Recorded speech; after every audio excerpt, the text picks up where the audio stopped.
Like Tanner, 6.5-year-old Emma Reinhardt also lives in a different world. But unlike Tanner, who reacts to sensation with anger, Emma responds with fear and anxiety. We need to wash your hair, dear. Emma is screaming under the table in her raincoat because her mother has simply told her it's time to wash her hair. You got your rain.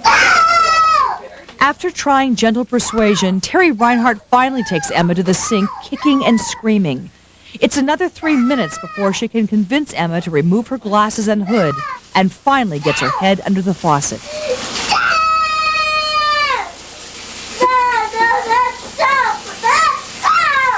Emma's head is extremely sensitive to touch, and she finds the sound of running water painful. She's also petrified by the size and feel of a bathtub.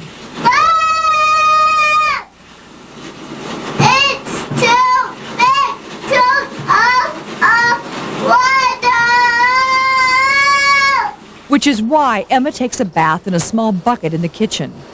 Things that can be just simply annoying to the rest of us can actually be painful to her. Certainly, there are people who would look at Emma. There'd be people who say, get a life. Right. Grab that kid and put her in the bathtub. Right. Well, I've learned from experience that, that doesn't work. What do you mean it doesn't work? I mean, she would just completely lose it. Although to look at Emma, it's hard to see anything wrong, Terry and Chris knew early on there was something different about their daughter.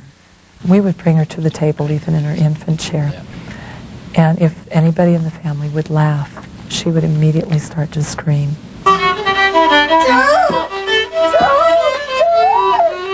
Today, Emma still screams whenever her brother plays the fiddle. She also won't walk barefoot across the floor, in this case using a towel instead. Just do it. And clipping Emma's toenails is always an ordeal. She covers her eyes and nose as Terry negotiates to clip each toenail. School is also difficult, especially the playground where the noise and all the kids running around can be overwhelming. And so Emma often plays alone. Do you think Emma knows that there's something different about her than the other kids at school? Yes, she does. She said, Mom, my brain just... I hear comments like, Mom, why am I so sad and worried all the time? If we can find these kids early, we can prevent them from losing self-esteem. We can prevent school failure. We can prevent all kinds of family problems. Parents thinking that they're doing something wrong. And there is treatment. So what's this? This is our marshmallow. In a room that looks like an indoor playground, specially trained occupational therapists challenge kids like Emma to confront the sensations they fear. Because Emma is sensitive to sound, she's encouraged to blow a toy whistle as loud as she can while she swings, an activity that calms her. You liked this one the other day, didn't you? To cope with her sensitivity to touch, the therapist strokes her arms with brushes and gently coaxes her to get into a tub filled with plastic balls. Emma is only just beginning therapy. Her brain inside is saying, don't move, don't move. This is a threat. This is dangerous. Back off. But at the same time, she sees all these beautiful balls, and they look so much fun, and she wants to jump in, so that the motivation to play is greater than the fear that she feels from the time. It's a way of allowing a child to come to grips with his or her environment.